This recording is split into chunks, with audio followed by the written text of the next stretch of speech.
You're just a servant's daughter." Those 5 words cut deeper than any slap ever could. I can still hear my stepmother's voice echoing through the hall that night, smooth, sharp, and deliberate. Everyone at the engagement party froze, their champagne glasses trembling in midi. My fiancé's smile vanished, and my father looked away, pretending not to hear. I remember standing there, my makeup perfect, my heart shattered, realizing that no one in that room would defend me. I had spent years trying to earn their respect. I obeyed. I stayed silent. I played the role of the grateful daughter. But all it took was one cruel sentence to remind me where they thought I truly belonged, beneath them. That night, humiliation burned through my veins like fire. I didn't cry. I didn't shout. I just smiled, because I knew something she didn't. The truth she buried years ago was still alive, and one day, it would speak louder than her lies. People used to say the Blake family was perfect, a house full of laughter, weekend dinners, and elegant parties where everyone dressed like they belonged to some flawless picture frame. From the outside, maybe they were right. But what people never saw was how carefully I had to earn every smile that came my way. My father, Edward Blake, was a man who lived by silence. After my mother passed, he remarried Vivian, graceful, poised, and sharp in every word she spoke. She never raised her voice, yet somehow she made me feel small with a single glance. Every dinner, she'd sit at the head of the table, correcting my posture, my words, my existence. "Amora, dear," she would say with that soft, poisonous smile, "you don't have to try so hard to impress people. It's not in your blood." And everyone, my father, my stepsister Chloe, even the guests, would laugh as if it were harmless teasing. But I saw the truth in her eyes. Vivian didn't see me as family. She saw me as a reminder of something beneath her, a crack in the perfection she worked so hard to build. Chloe, her daughter, was everything I wasn't allowed to be: loud, spoiled, unapologetically adored. My father spoiled her as if she were made of glass. When she got her first car, he held a party. When I graduated top of my class, he barely looked up from his newspaper. Still, I tried. I woke up early to make breakfast, learned Vivian's favorite recipes, helped with charity events, smiled at neighbors who whispered about my mother's humble background. I told myself if I stayed patient, love would eventually come my way. One evening, I overheard Vivian speaking to Mrs. Geller, our nosy neighbor. "She's trying too hard to fit in," Vivian said softly. "Poor thing doesn't understand, some people just don't belong in certain circles." Mrs. Geller chuckled. "Well, she does have her mother's eyes, and her mother's story." I remember standing in the hallway, my hands shaking, pretending I didn't hear. Pretending was easier. Pretending was survival. But beneath that calm, I was breaking. Every kind gesture I made was met with a colder wall. Every time I earned something, Chloe took the credit. And every time I looked to my father for comfort, he avoided my eyes, as if loving me would betray his perfect wife. I used to think maybe I could prove myself through love, through obedience, through silence. But I was wrong. Because sometimes silence doesn't bring peace, it just feeds the cruelty of those who mistake it for weakness. Cliffhanger. And the night I saw my stepmother's reflection in the mirror, smiling while whispering about my mother's shame, I knew something far darker than favoritism lived inside that house.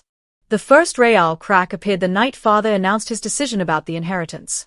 He sat at the head of the table, holding a glass of wine, his tone distant, like he was discussing whether, not family legacy. "I've decided to divide the properties," he said. "Chloe will manage the main estate with Vivian's guidance. Amora, you'll receive the smaller property downtown. It should be sufficient." Sufficient. The word stung like acid. The estate was my mother's, the one she helped build when father had nothing. My mother's blood and savings had paid for those walls, those chandeliers, that polished marble table now shining under Vivian's control. Vivian smiled gently, pretending kindness. "It's for the best, dear. Chloe understands the family's image, the way things must look to society. You, on the other hand, you might find peace in something simpler." Her voice was sugar hiding venom. I glanced at my father, searching for a hint of protest, but he only sipped his wine, eyes low. Chloe reached across the table and touched my hand. "Don't be upset, Amora. You're not really into managing things anyway, right? You're more soft-hearted." The laughter that followed wasn't loud. It was worse. It was quiet, polite, suffocating. That night, I lay awake replaying every moment. Every time I had cleaned up their mistakes, every time I had been the one to cover for Chloe's irresponsibility. Yet in the end, I was still the outsider. The next morning, I overheard Vivian talking to Liam, my fiancé, on the terrace. Her voice was low, careful, but every word struck like a knife. "She's a sweet girl," she said, "but do you really want to build your future on scandal? People still remember what her mother was, a servant who married up. The Blakes have tried to keep that quiet for years. You're a respectable man, Liam. Think wisely." I froze by the doorway. Liam didn't say a word, just nodded faintly. That silence was worse than a rejection. Later that day, he came to me with excuses. "Amara, I think we should slow things down," he murmured. "Your family situation, it's complicated." Complicated. That word, like a polite coffin for love. When I told my father, he sighed as if I were a child. "You shouldn't let emotions drive you, Amara. Vivian only wants what's best." I wanted to scream. Best for whom? But instead, I smiled, the same practiced, quiet smile that had become my armor. A week later, Mrs. Geller's voice carried across the garden fence. "Poor thing, that Amara. I heard her mother stole jewelry before she died. Imagine living under that kind of shame." My world stopped. My mother? A thief? That night, I confronted Vivian in the living room. "You told Liam my mother was a criminal. Why?" She didn't flinch. She looked at me, her eyes cold, lips barely curving. "Because, my dear, truth has a way of surfacing. You can't rewrite blood." The silence after that sentence was the heaviest I'd ever felt. My father stood nearby, saying nothing, watching his daughter be humiliated by his wife. Something in me broke, not loudly, not with tears, but quietly, like a promise forming inside my chest. Cliffhanger. That night, I swore to uncover the truth about my mother, not to prove my worth to them, but to show them what real shame looks like when lies finally burn in the light. After that night, nothing was the same. The whispers about my mother spread faster than wildfire, soft, poisonous words that followed me wherever I went. The servants stopped meeting my eyes, the neighbors' smiles turned hollow, and Vivian's voice grew bolder with each humiliation she served. She no longer hid her cruelty behind polite smiles. Now, she enjoyed it.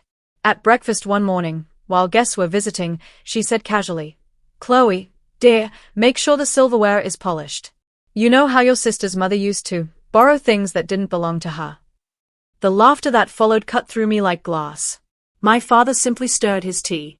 I wanted to scream, to remind them that the woman they insulted was the reason this family even had a home. But I just clenched my hands beneath the table until my nails broke skin. Silence had always been my only weapon, but it was starting to feel like a cage. The humiliation didn't stop there. At Chloe's pre-wedding gathering, Vivian made sure I sat at the far end of the table, next to the servants. When I tried to speak, she interrupted, smiling sweetly. "Oh, Amara, you wouldn't understand these things. They are for people who actually host events, not attend them by name only." Even Chloe giggled. "Mother, don't be mean." Amara's trying. Trying. As if my existence was an effort, not a right. The guests exchanged knowing glances. Everyone had heard the gossip by now. That I was just a servant's daughter who got lucky. That my mother's memory was something shameful to whisper about, not honor. Later that night, I found myself in the garden, staring at the reflection of the house in the fountain's still water. Behind me, Vivian's voice floated through the air. "I've tried to be patient with her, Edward. But people talk. Her presence stains our reputation." "She's your daughter now," father replied weakly. Vivian laughed softly. "No. She's your mistake." That word, mistake, settled in my chest like fire. 4 days, I barely spoke. I moved through the house like a ghost, watching Vivian and Chloe plan the wedding, hearing my father praise them for every trivial thing. Each smile, each toast, each moment of joy felt like a deliberate reminder that I didn't belong there. And yet, through all the silence, I noticed small cracks forming in their perfect world. One afternoon, I overheard a conversation between Martha, our old maid, and a supplier at the back door. "Mrs. Vivian's so nervous these days," Martha whispered. "Afraid some old paperwork might show up. I wonder what's in it." Those words stuck with me. Old paperwork. That same evening, I found a locked drawer in Vivian's study. Inside her desk, there was a photograph. My mother, young and radiant, standing beside my father, and Vivian, wearing a servant's uniform. The ground shifted beneath me. Vivian wasn't the savior who entered our family after tragedy. She was part of the life my mother had lived before. And somehow, she had buried that truth. My breath trembled as I held the photo, my mother's eyes meeting mine through time. Almost as if she was telling me, it's time to stop being silent. Cliffhanger. That night, I realized Vivian Blake wasn't just cruel. She was hiding something powerful enough to destroy her entire empire. And I was done pretending not to see it.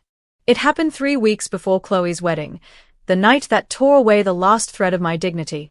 The Blake mansion was glowing with lights, music, and guests dressed in gold. The air smelled of roses and champagne. Everyone was celebrating Chloe's engagement, but I knew, deep down, that night wasn't about joy, it was about image. Vivian's image.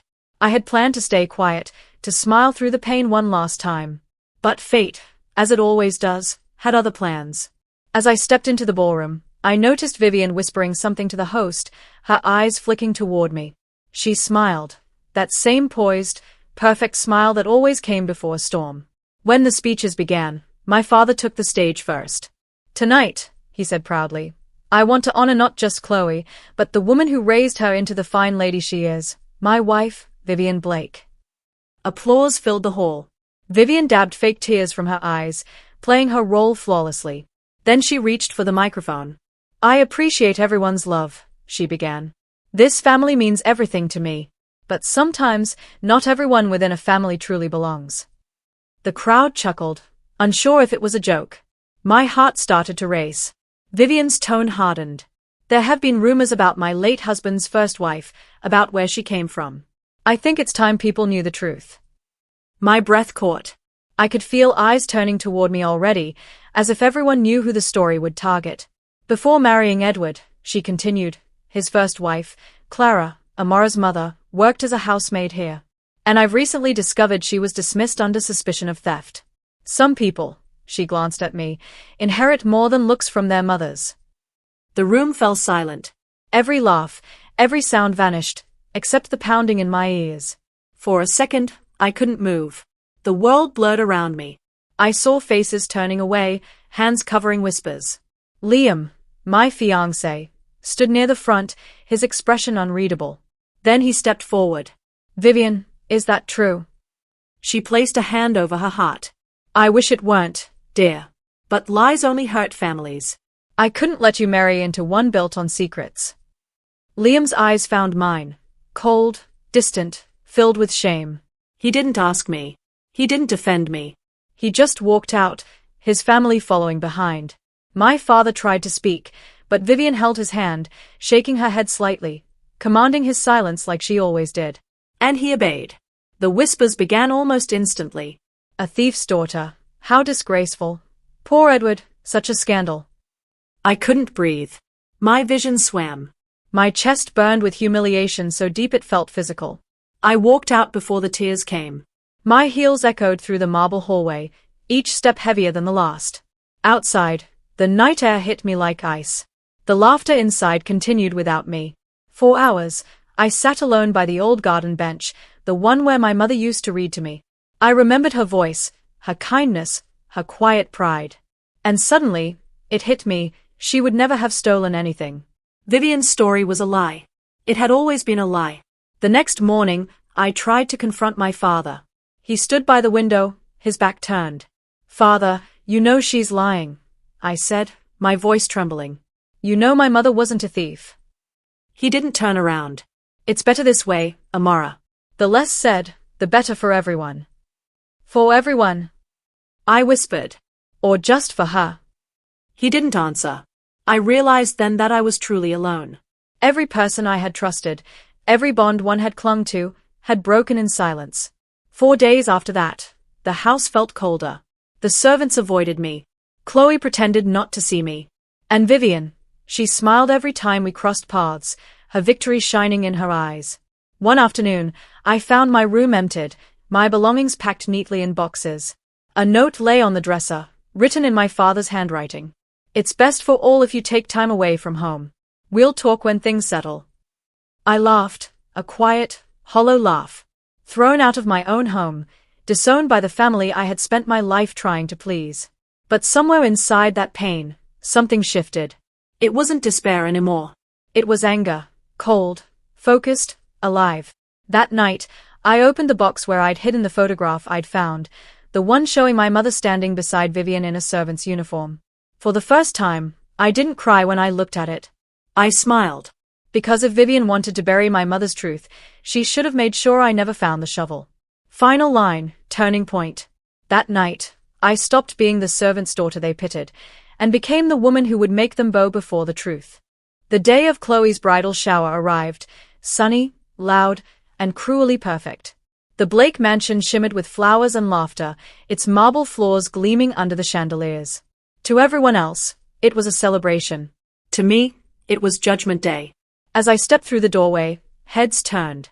Conversations paused. I could feel the weight of 100 eyes, shock, pity, mockery, all at once. Vivian was the first to notice me. She froze, then quickly rearranged her face into a polite smile. "Well, if it isn't our runaway guest," she said sweetly. "How kind of you to join us, Amara. I thought you'd be too embarrassed to show your face after everything." Her words floated through the air like perfume, pleasant, but poisonous. "I was embarrassed," I replied softly. "But that was before I learned the truth." Her smile wavered. "Truth? What truth could you possibly know?" I looked around the room, at my father, standing quietly near the buffet, at Chloe, radiant in white lace, and at the guests, already whispering. "This house," I began, my voice steady, "was built on a lie. And tonight, I'm here to return it to its rightful owner." A murmur rippled through the room. Vivian's hand twitched slightly, but she forced another smile. "Amara, dear, this isn't the time for your dramatics." I walked to the center of the room, pulled out the small projector I had brought, and connected it to the TV screen on the wall. "You're right," I said quietly. "This isn't about drama. It's about the truth." The first image appeared, an old photo of my mother, radiant and smiling, standing beside Vivian in a maid's uniform. Gasps filled the air. "This picture," I said, "was taken before my mother married Edward Blake. Vivian worked in this house as a maid, not as a guest, not as family, but as an employee. When a theft occurred, she blamed my mother. My mother was fired, disgraced, and forced to leave town while Vivian stayed behind. Days later, she married my father." Vivian's voice broke through the murmurs, cold and sharp. "That's absurd. You can't prove any of that." I pressed a button. The next slide showed scanned employment records, her real name, Vivian Cole, not Vivian Blake, and her dismissal letter from a former employer. Then, the police report naming my mother as the accused, signed and filed by Vivian herself. "I can prove everything," I said. "You stole her life, her name, her place.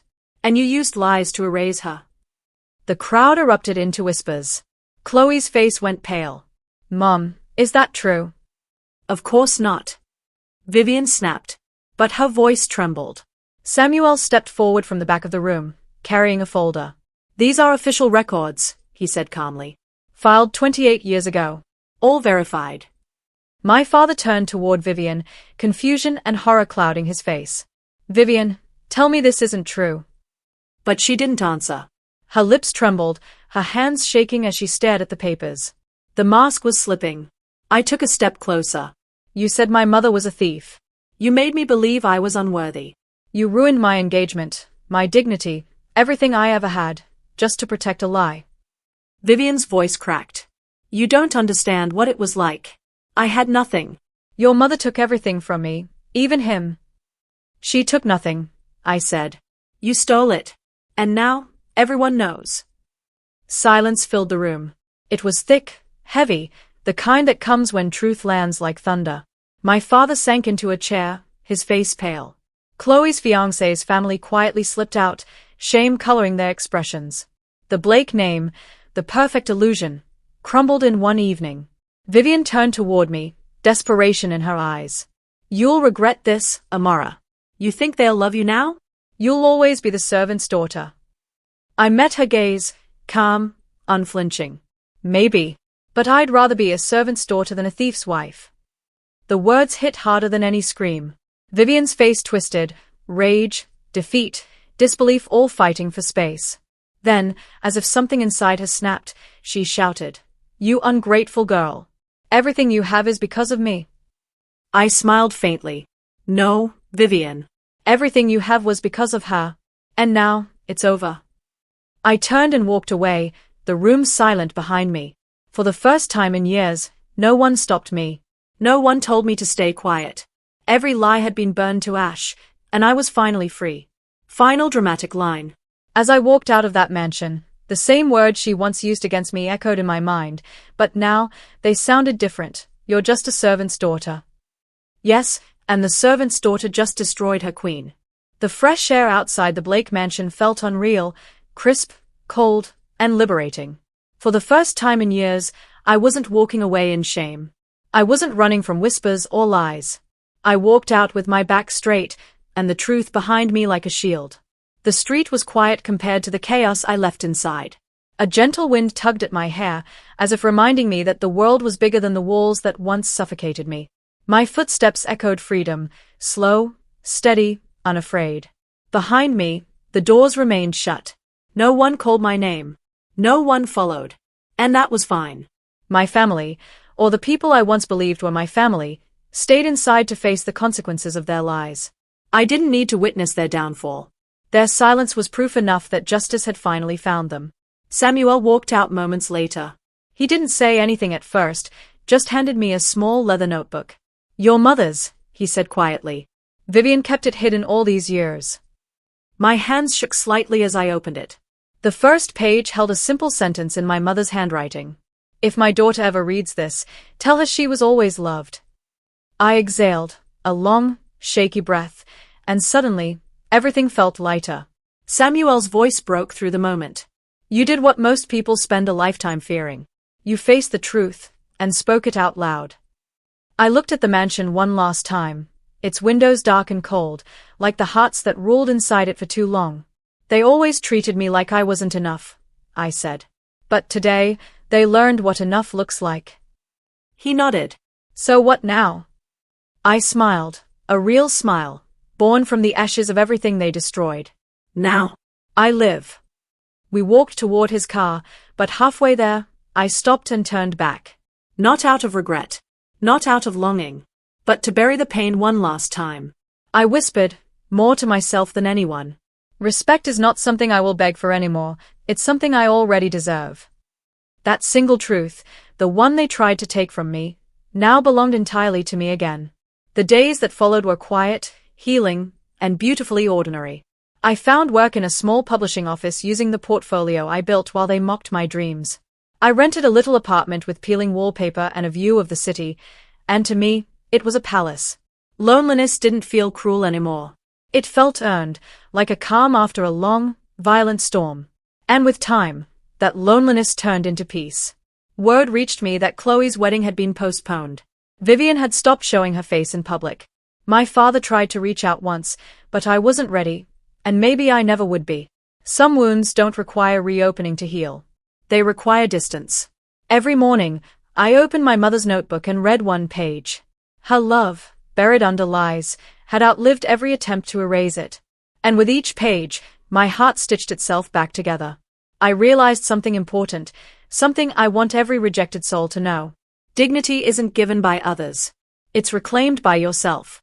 As I stood one evening on my tiny balcony watching the sunset dye the sky gold, I placed a hand on my chest, on the heart that once nearly gave up. They tried to break me. They tried to silence me. They tried to unwrite me. But I survived. I found my voice again. And I walked away with everything they never had. Self-worth, truth, and a name untainted by lies. That was my justice. That was my victory.